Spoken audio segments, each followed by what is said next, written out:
આજે મેં વિષય ખાસ લખ્યો હતો, awakening as a human being. મિત્રો, માના પેટમાંથી જ્યારે બહાર આવીએ છીએ અને જ્યારે પહેલી વાર આપણું જાગરણ થાય છે, એ જાગરણ સમજનું પહેલું સ્તર છે, જેમાં આપણને એવી ખબર પડે છે કે બધી વસ્તુઓ માટે રોવાની જરૂર નથી. કારણ કે શરીરમાંથી બહાર આવ્યા પછી આપણી જે મુખ્ય ખોરાકની જરૂર છે ને શરીરના કમ્ફર્ટની જરૂર છે, એ બંને વખતે આપણે એક જ મેસેજ આપીએ છીએ રોઈને. દરેક માતાઓને અનુભવ છે જ કે બાળોતિયું ભીનું થયું હોય તો પણ બાળક રડે ને ભૂખ્યું થયું હોય તો પણ રડે. પછી આપણને કોમ્યુનિકેશન આવડી જાય છે કે રડવાની જરૂર નથી, હવે દૂધ માગવાની જરૂર છે કે કપડાં બદલાવો એવું કહેવાની જરૂર છે. આ આપણું જાગરણ શરૂ થાય છે ભાષાના સ્તરે. ભાષાના સ્તરે જાગરણ થતાં થતાં નિશાળ આવી જાય છે. આ ભાષા કેટલી સારી બનાવી શકાય, બીજાની સાથે આ કેવી રીતે વર્તી શકાય, એની ઉપર જાજુ ધ્યાન દીધા વગર સીધે સીધું ભાષાથી ઉપયોગ શું થશે ને પૈસા કેવી રીતે કમાઈ શકાશે, એ પ્રકારની પ્રવૃત્તિ શાળામાં શરૂ થાય છે. એટલે ભાષામાં હવે સ્પર્ધા છે, માર્ક છે, વિષયો છે. મારા જેવા કેટલાક સદભાગી વિદ્યાર્થીઓ અને સદભાગી શિક્ષકો મળી જાય છે કે જે ભાવ તત્વનું સંવર્ધન કરે છે. ભાવ એટલે શું? ભવ ઉપરથી શબ્દ છે ભાવ. છેલ્લા એપિસોડમાં મેં કહ્યું તો હું તમને સમજાવીશ. ભવ એટલે કશુંક છે. કશુંક છે એનું મને સંપૂર્ણ સમજણ પડે, એ સમજણનું નામ છે ભાવ.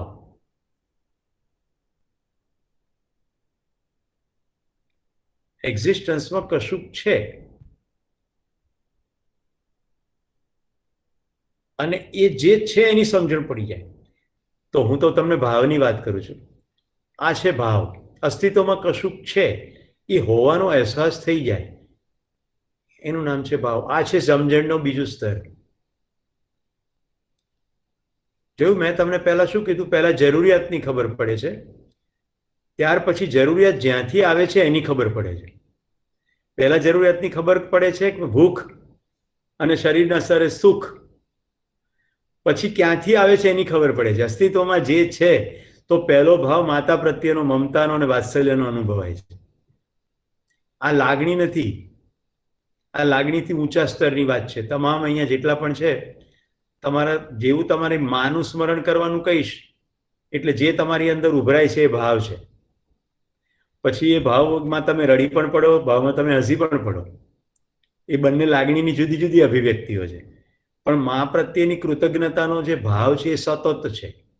એવું જ અહીંયા જે માઓ છે, રાઈટ, એમના બાળકો એમના પ્રત્યે વર્તન યોગ્ય કરે કે અયોગ્ય કરે, પણ એ બધી માઓ અને પિતાઓને જે એમના બાળકો માટેનો ભાવ છે એ સતત છે.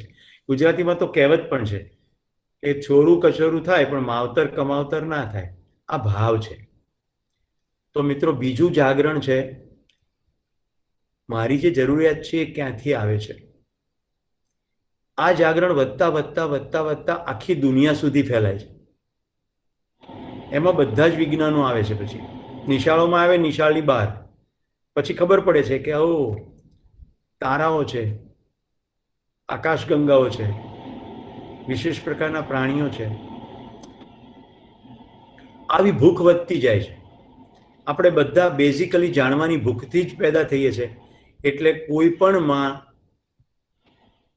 એક પણ ભાષા જેનું બાળક જાણતું નથી, કોઈ પણ માં અને કોઈ પણ ભાષા, પણ પ્રત્યેક બાળક એની માની ભાષા શીખી જાય છે. કેવી રીતે? શુદ્ધ વ્યાકરણમાં શીખી જાય છે 3 વર્ષમાં. કેવળ અને કેવળ એ જુએ છે અને સાંભળે છે. જો હું ધીમે ધીમે તમને સ્ટેપ લેવડાવી રહ્યો છું.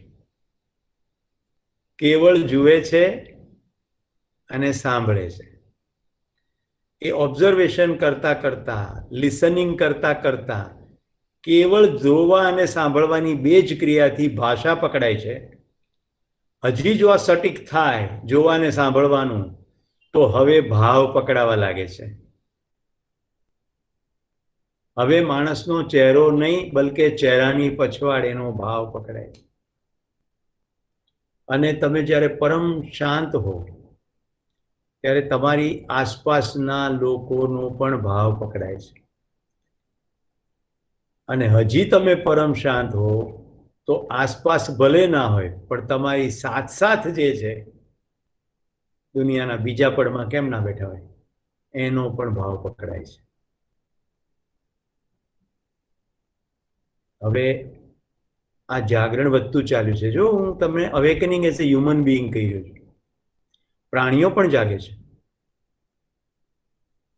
ભગવદ્ ગીતામાં સાંખ્ય યોગની અંદર જ એક શ્લોક આવે છે, મુનિઓની જે રાત્રિ છે એમાં ભોગીઓ જાગે છે અને ભોગીઓની જે રાત્રિ છે એમાં મુનિઓ જાગે છે.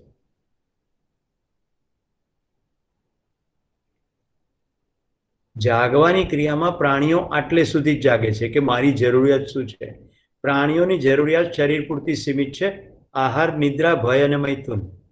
શરીર ચલાવવા માટે ખોરાક જોઈશે, ઊંઘવા માટે થોડી અનુકૂળતા જોઈશે, ક્યાંયથી શરીર ખતમ ના થઈ જાય એનાથી બધા નિર્ણયો ભય, અને મારી સંતતિ ચાલતી રહે.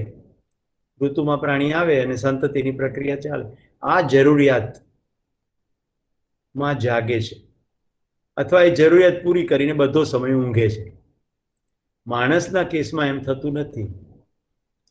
મૃગેશે કહ્યું કે તમે મારા સપનામાં આવ્યા છો. આ શું ચીજ છે? તમે શરીરથી ઊંઘી જાઓ છો પણ તમે ઊંઘતા કદી જ નથી. સપનામાં આવવું એટલે કોઈ એક વસ્તુ એટલી ગજબનાક રીતે સ્પર્શી ગઈ છે, એની ઉપર ચિંતન, મનન, નિધિધ્યાસન ચાલી જ રહ્યું. શરીર ઊંઘી જાય છે, આપણે કદી ઊંઘતા નથી. આ જાગરણ શરૂ થઈ ગયું. તો સ્ટેપ વાઇઝ જોઈએ તો જરૂરિયાત વિશેનું જાગરણ, જરૂરિયાતના સોર્સનું જાગરણ એટલે જે છે તેનું જાગરણ, એની અંદર માનવો કેવા છે એનું જાગરણ, અને એની અંદર પણ જે સમજણ છે એના વિશેનું પણ જાગરણ. આટલે સુધીની યાત્રા તો લગભગ ક્રમશઃ કોઈકને ને કોઈક રીતે થઈ જાય છે. એન કે એન પ્રકારે પ્રસંગમાં કોઈ ઘરમાં કોઈ પ્રસંગ બની ગયો, અવસાન થઈ ગયું, કોઈ હની જેવાના જિંદગીમાં કોઈ શિક્ષક આવી જાય. અને તારી જાગરણની પળ મેં બિલકુલ માર્ક કરી છે. મને બિલકુલ પળ યાદ છે ત્યારે તારી અંદર એક જ્ઞાનનો પ્રકાશ ઉભો થયો. મને કુશાલ તારામાં પણ બિલકુલ યાદ છે. એ સ્ફોટ થાય છે. એના માટે શબ્દ છે ઘટસ્ફોટ. જો ગુજરાતી ભાષામાં શબ્દો બહુ વપરાય છે કે ઘટસ્ફોટ કર્યો, પણ ભૂલી જઈએ છીએ કે વોટ ઇઝ ઘટસ્ફોટ. ઘટ એટલે ઘડો. આખો ઘડો છે, એની અંદરથી પ્રકાશનો સ્ફોટ થાય, એ છે ઘટસ્ફોટ. બહારથી પ્રકાશ અંદર આવવાનો જ નથી, અંદરથી પ્રકાશ બહાર જવાનો છે. તો મિત્રો છેલ્લું જાગરણ છે કે આ બધું બહારનું જાગનાર જોનાર કોણ છે? એ તો હું છું. તો અત્યાર સુધી મેં જેટલું જોયું તો પકડાય જવો વચ્ચે ઝોલા ખાધા. વચ્ચે હું ઝોલા ખાતો તો ઊંઘતો તો થોડું જ દેખ્યું છે. હવે હું પૂર્ણ જાગી જાઉં. આ મારું હોવાપણાનું જાગરણ, આ ઘટસ્ફોટ છે. પણ જાગરણના સંદર્ભમાં કહું તો આપણે એવું જાગવા લાગીએ છીએ કે બહાર જે થઈ રહ્યું છે એને જોનાર હું છું, તો મારી જોવાની દ્રષ્ટિ કઈ છે? તો મિત્રો પહેલી જોવાની દ્રષ્ટિ હોય છે પ્રિય. હું મારું ગમતું જોઉં છું. હજી જાગીએ તો ખબર પડે કે પ્રિય 5 છે સેન્સીસ, પણ મારે તો શરીર પ્રત્યેનું એટેચમેન્ટ છે. તો મારી બીજી જોવાની દ્રષ્ટિ થાય છે હિત, શરીરની લક્ષી. હજી જોઈએ છે, હજી જાગીએ છે તો ખબર પડે છે હજી તો સવારથી સાંજ સુધી તો મારે હિતનોય ખ્યાલ નથી. ખાવાનું ભૂલી જાઉં છું, પણ લાડવો હાથમાં શું આવશે? સાંજે માલ કેટલો મળશે? કેટલા કટપીસ વેચાયા ટેક્સટાઇલ વાળાઓ અને કેમિકલ ઇન્ડસ્ટ્રી વાળા, કેટલા બેરલ વેચાયા? મિત્રો ત્રીજું નામ છે લાભ, પછીનું ચોથું નામ છે ન્યાય. જો જાગરણ બતાડી રહ્યું છે પ્રિય, હિત, લાભ. પ્રિય એટલે મને શું ભાવશે, ગમશે. હિત એટલે મારા શરીર માટે શું સારું. લાભ એટલે મને મળશે શું.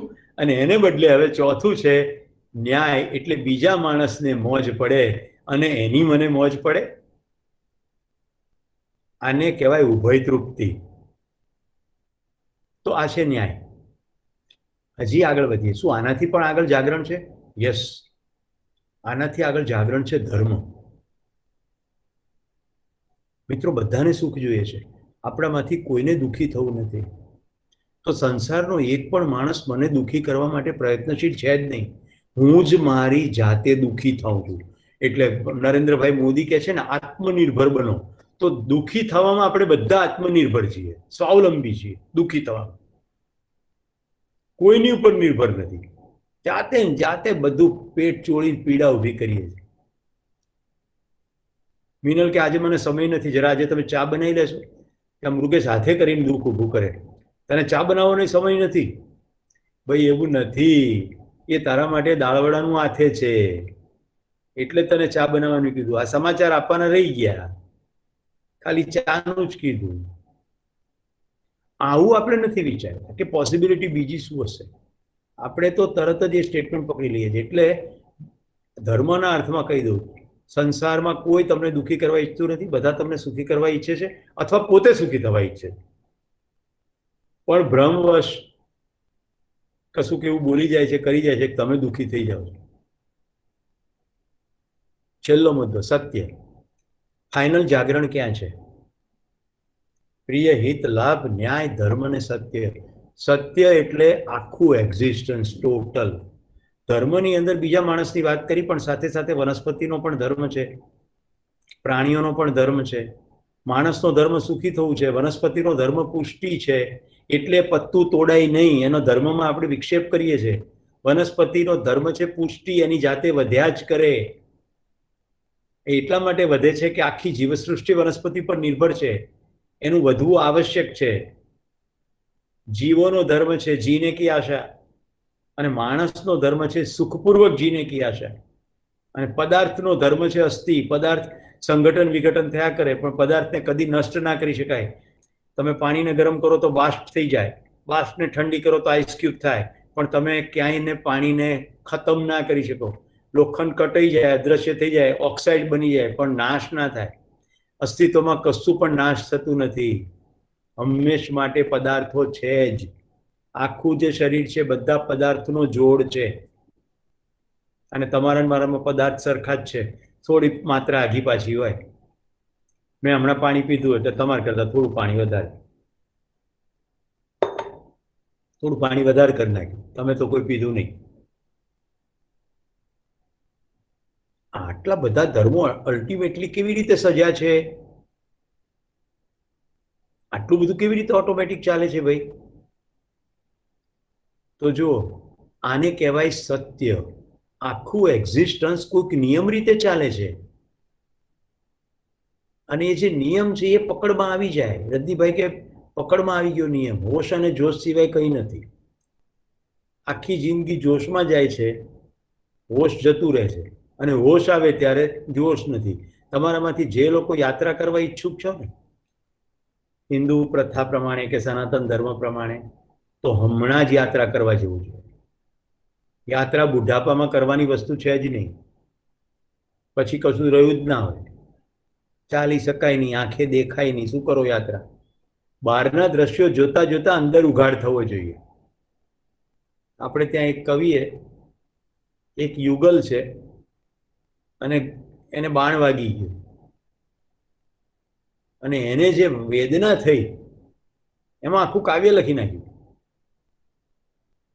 છેલ્લા એપિસોડમાં કીધું તો પહેલા પોએટનું, લગભગ એનું નામ પોએટ શૈલી છે. માય ડેટ વિથ સ્પ્રિંગ, અને જતા રહ્યા. આ બધી સતત આજુબાજુ અદ્ભુત વૈભવ છે, જે એ નિયમબદ્ધ છે, એવી ખબર પડી જાય. એનું નામ સત્ય. આ અલ્ટિમેટ જાગરણ છે.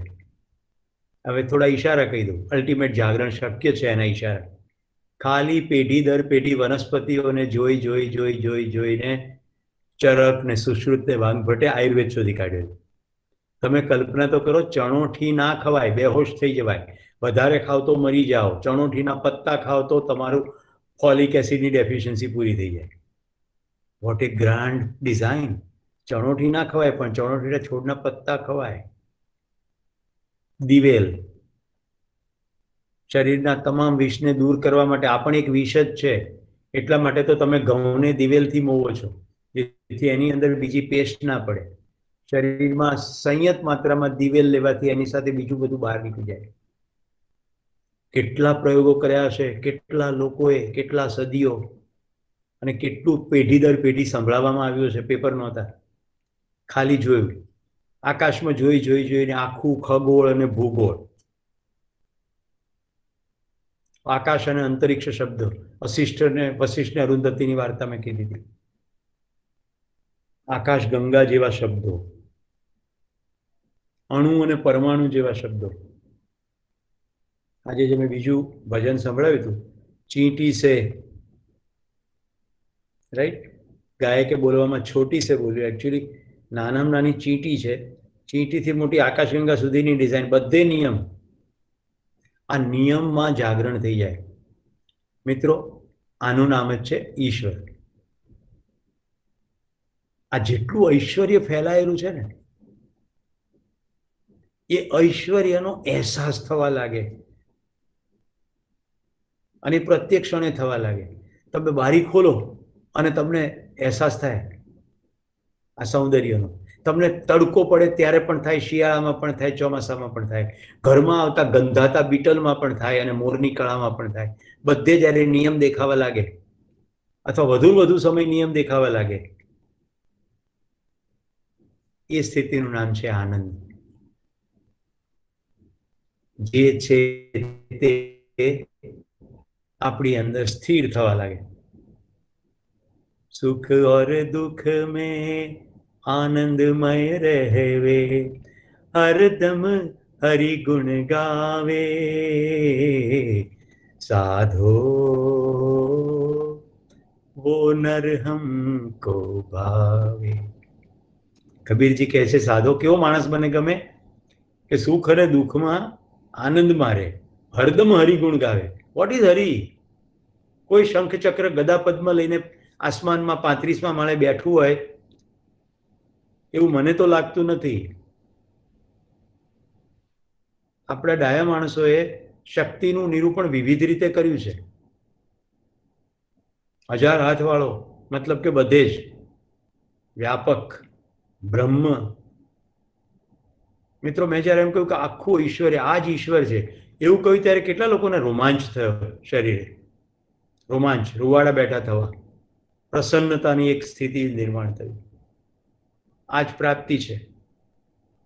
આવી પ્રાપ્તિ સતત થયા કરે, લાંબો સમય સુધી રહે, એટલે તમારા જીવનમાં એક લેવલની હેપીનેસ આવશે. That is called Anand, that is called bliss. Ultimate જાગરણ is a blissful state of being. Rakhivan, listen carefully. Peaceful state of mind is good, but ultimate goal is blissful state of being. ફરી repeat કરું છું Mrugesh. Peaceful state of thinking, or peaceful state of doing, or peaceful state of feeling is good. સારું છે. મન શાંત, લાગણીઓ શાંત, physically ખટપટો નહીં, એટલે ભૌતિક લેવલે પણ શાંતિ, સારું છે.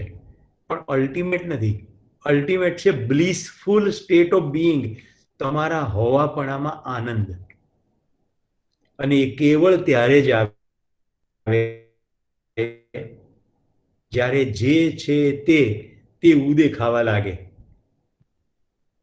તો જે ભાવ કીધો તો, હવે એક મોટો શબ્દ કહું છું, પરમ ભાવ.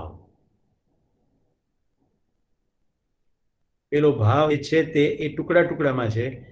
સત્ય એટલે આ બધું ઐશ્વર્ય, બધું નિયમબદ્ધ છે. આ નિયમનું નામ જ ઈશ્વર છે. વિચાર કાળમાં જ્યારે તમને સમાધાન પ્રાપ્ત થઈ જાય, હળવાશ થઈ જાય, મનમાં પ્રકાશ થઈ જાય, આ પ્રકાશનું નામ ઈશ્વર છે.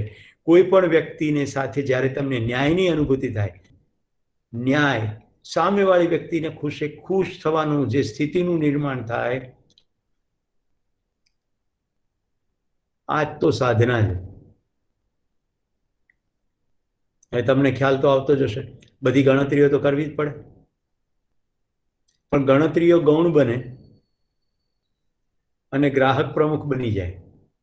ગ્રાહક એટલે ગ્રહણ કરે તે ગ્રાહક, રાઈટ. પ્રેક્ષાબેન ને કુસુમબેન તો કદાચ વેબિનારમાં છે, પણ ગ્રહણ કરનાર આર્યા પણ છે. આપણે ત્યાં ગ્રાહકને એકદમ ભંગાર શબ્દ કરી નાખ્યો છે, ગ્રાહક.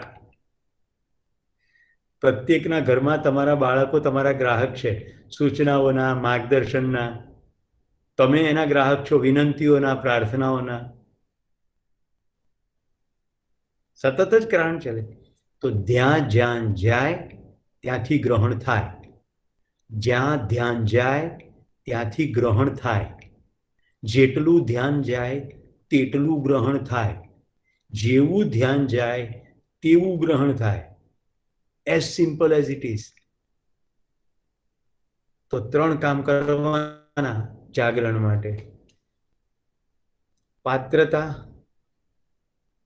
ક્ષમતા, યોગ્યતા.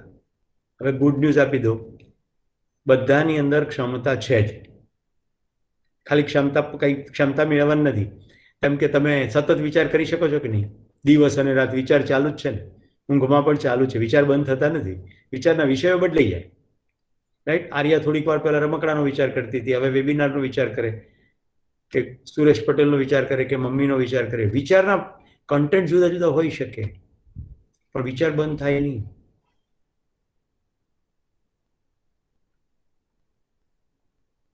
તો ક્ષમતા છે જ. હવે એ વિચારનું વિષય વસ્તુ શું છે? વિચારનું વિષય વસ્તુ જ્યારે સત્ય છે, બ્રહ્મ છે, ફેલાવ છે, આ નિયમ છે, એ થઈ જાય તો પૂર્ણ જાગરણ થઈ ગયું. તો પાત્રતા વિકસિત કરવાની છે. પાત્રતા વિકસિત કરવા માટે કેવળ ધ્યાન દેવાનું છે. જેવું ક્ષમતા છે, ધ્યાન દેશો એટલે તમારી પાત્રતા વિકસિત થાય.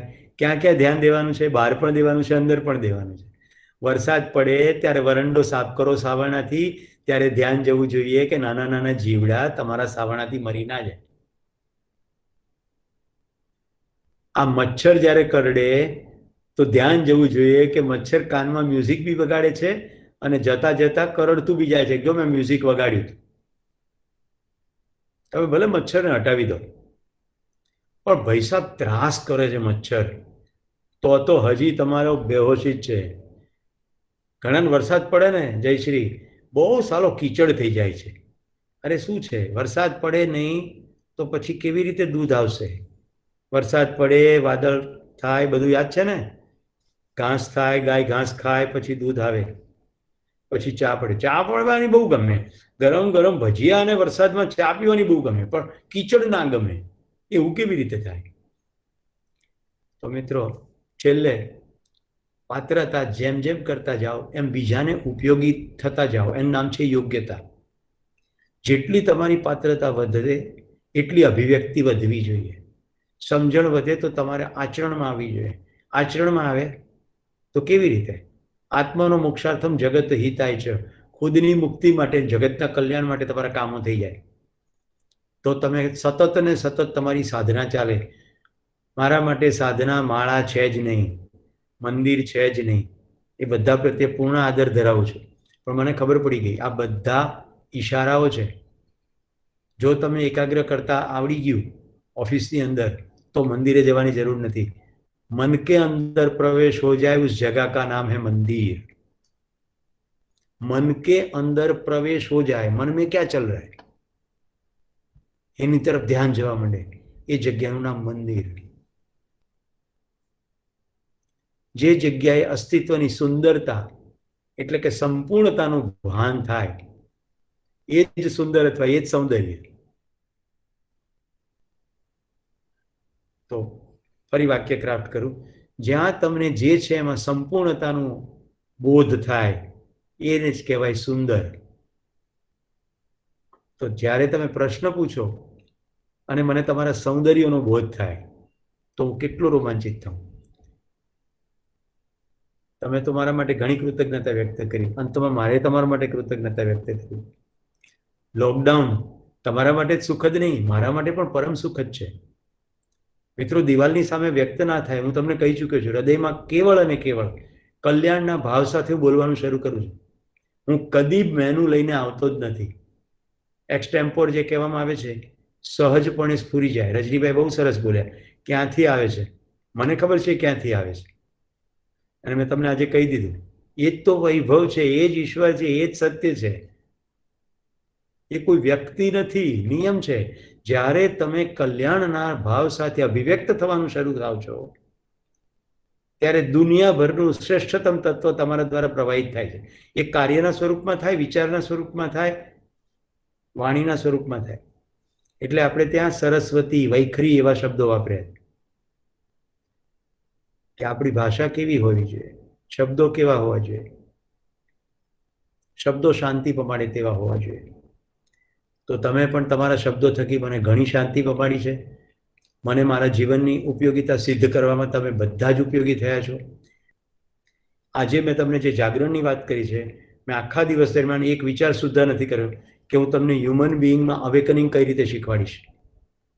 પણ આજે મેં તમને સાવ સામાન્યમાંથી પરમ ભાવ સુધી હું લઈ ગયો. તો હું પણ રોમાંચિત છું.